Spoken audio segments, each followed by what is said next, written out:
Greek mythology was compiled of many heroes such as the great Achilles and Odysseus, but there is one hero that stood above the rest, and his name was Hercules. Hercules' story began with his father, Zeus, and his mother, a mortal woman. At this time, many Olympic gods would have babies with mortal women. However, Zeus's wife Hera was not happy about the birth of Hercules. When Hercules became a man, he began to notice that he had great strength. As he got older, his strength only increased. Hera decided to put Hercules into a trance that made him kill his family. Hercules was heartbroken, and he needed to atone for his sins. He traveled to the oracle at Delphi and received the news that the only way to atone for his sins was to go through the 12 labors. The first labor was an Nemean lion. The monster of a lion had a hide that was so tough that no arrow could pierce it. Hercules stunned the beast with his olive wood club, and then strangled it with his bare hands. It is said he skinned the lion using the lion's sharp claws, and never wore its hide afterwards. The second labor was a Lernaean hydra. This evil snake-like hydra had 9 heads.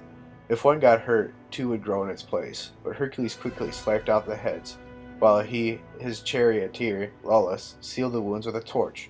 Hercules made his arrows poisonous by dipping them in the hydra's blood. The Ceryneian hind was the third labor. The goddess Artemis loved and protected this stubborn little deer, which had gold horns. Hercules found it a challenge to capture the delicate hind without hurting it and making Artemis angry. After following the hind for an entire year, he safely carried it away. Fourth labor was Armanthian boar. The people of Armanthus lived in fear of this deadly animal. Hercules chased the wild boar up the mountain and into a snowdrift. He then took it in a net and brought it to King Eurystheus, who was so frightened of the beast that he hid in a huge bronze jar.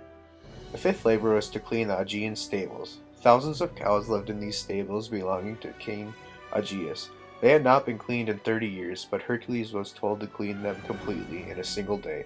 To do so, he made 2 rivers bend so that they flowed into the stables, sweeping out the filth. The sixth labor was to kill the Stymphalian birds. These murderous birds lived around Lake Stymphalus. Their claws and beaks were sharp and metal, and their feathers flew like darts. Hercules scared them out of their nests with a rattle, and then killed them with poisonous arrows he made from the hydra's blood. The capturing of the Cretan bull was the seventh labor. The savage bull kept by King Minos of Crete was said to be insane and breathe fire.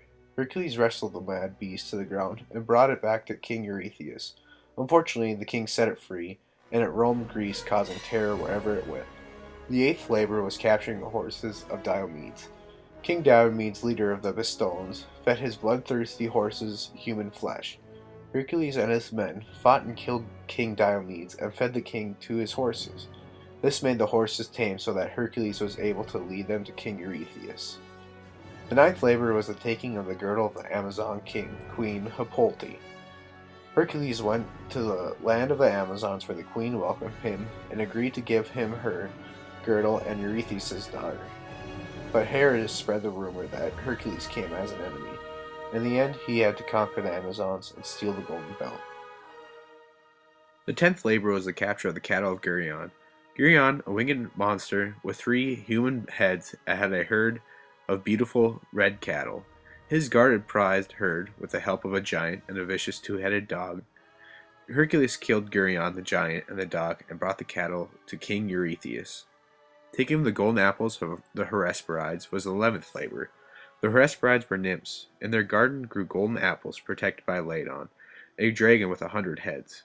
Hercules struck a bargain with Atlas, who held up the earth. Hercules shouldered the earth with Atlas, the nymph's father, and then fetched the apples. The 12th and final labor was to capture Cerberus. Hercules was ordered to capture Cerberus, the 3-headed guard dog of the underworld, without using any weapons whatsoever. Hercules wrestled down the dog's wild heads, and had agreed to go with him to King Eurystheus. Cerberus was soon returned unharmed to the underworld.